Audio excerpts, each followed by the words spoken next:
As fast as Turkey's government could build the dozens of refugee camps along its border with Syria, they were filled to capacity. Turkey is about to receive $3.2 billion from the European Union to help cover its refugee costs and secure its borders with Europe. Turkey has already tightened its southern border to stem last year's overflow of refugees from Syria. The majority of the refugees are staying here, close to the Turkish-Syrian border. Nearly 2.5 million refugees are in Turkey, the most of any country. But only 12% of them are staying in traditional refugee camps, presenting a whole new series of challenges for international relief agencies. He said he's not sure about the situation inside the camps because he didn't go inside any camp. Jahan is one of several Syrian refugees working with the international relief organization CARE, helping other refugees. She served as my translator as we traveled with CARE's relief teams to see how the majority of refugees now live outside the camps because they couldn't get in due to overcrowding or because when they live in the camps, they are not permitted to go out and look for work. We agreed not to identify refugees by their full names or disclose their locations due to their continuing security fears so close to the Syrian border.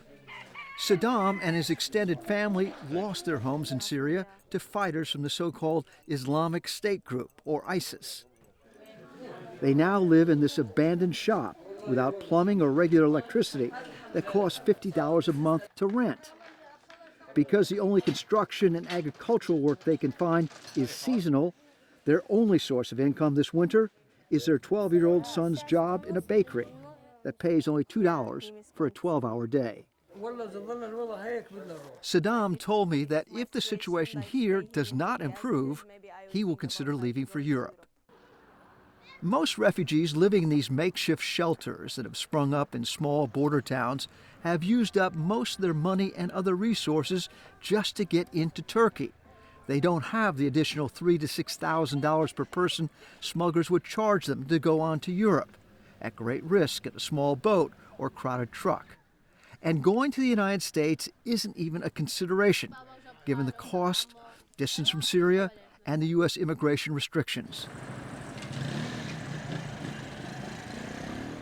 Salah, a former professional basketball player who fled Syria after he completed his graduate degree in business studies, has the means and professional qualifications to emigrate to Europe, but he doubts he would fit in. I could afford to go to Europe. I didn't go there. So even for the people who are actually going there, they may be going there until like 3-4 years or something like this, and later they will back. There's none of us actually can it's totally different culture. Salah is like some Syrians with enough resources and skills to settle in the larger Turkish cities near the border, like Gaziantep. He wants to stay in the region so he can go back to his hometown, Aleppo, as soon as it's safe enough.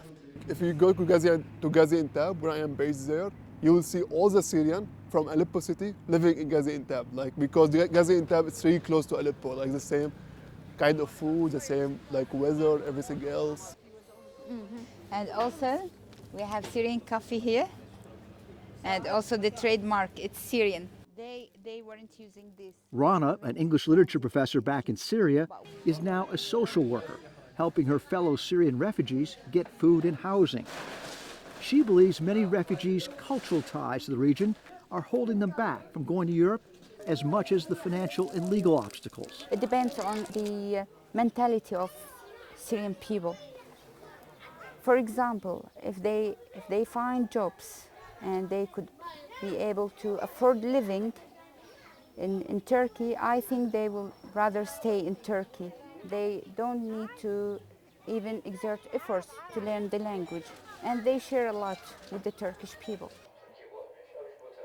That's especially the case for the Syrian Kurds, like Taksim and his family, who share a common language and culture with the Turkish Kurds, who populate Turkey's southeastern border. Taksim sold his wife's rings to pay rent for their apartment in this unfinished building. He says they are considering moving back to their hometown of Kobani, now that Kurdish militias have retaken it from ISIS. The Turkish government says it has spent $7 billion on the Syrian refugee crisis. By law, all registered refugees qualify for Turkish health care, education, and the right to work. But these benefits and jobs are hard to find outside the major cities, where most Syrian refugees can't afford to live, or in the smaller border towns, which have fewer social services. Since speaking Turkish is a prerequisite, few Arabic or Kurdish-speaking Syrian children attend school here, other than part-time schools, like this one set up by Syrian teachers. A typical job most refugees find is low-paying farm work. The lack of steady work matching their skills and education is the greatest obstacle to settling here. Imad, a shop owner back in Syria, occasionally is hired for construction work here, but says he gets paid half of what a Turkish worker earns. He thinks more about going home to Syria than going to Europe. He's saying maybe if he go to Europe and be far away, he would forget about Syria.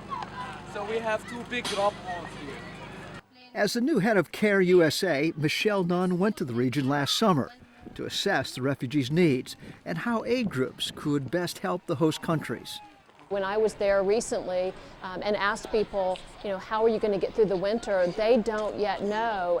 And what we want them to do is to be able to survive and to actually start to have the opportunity to rebuild and to recreate lives of meaning and purpose, so that they can think about going back to Syria at some point, but also that they can imagine staying where they are and not risking their lives or the lives of their children to cross oceans and to immigrate. CARE is the organization that created the original CARE package, first sent by Americans 70 winters ago to European refugees after World War II. CARE has updated the concept to help Syrian refugees. This could be described as the new CARE package. It's an electronic voucher. The food vouchers that CARE and other organizations manage work like debit cards, but they can be used only to buy food and household essentials. New credit is added monthly, with funding from the United Nations and large aid organizations. CARE believes the electronic vouchers are now a faster and more flexible way to deliver food and clothing than shipping, storing, and delivering packages. These food vouchers started off with a value of $30 a month per person until a shortfall in international funding. Today in Turkey, this voucher is worth about $18 a month per person. That means 60 cents a day for food. CARE is also helping refugees with other voucher cards to buy heaters, coats, and blankets to get them through this winter. So by giving the voucher, rather than giving a set kit of in-kind donations, it enables the family to choose what's right for them and to meet their own needs better.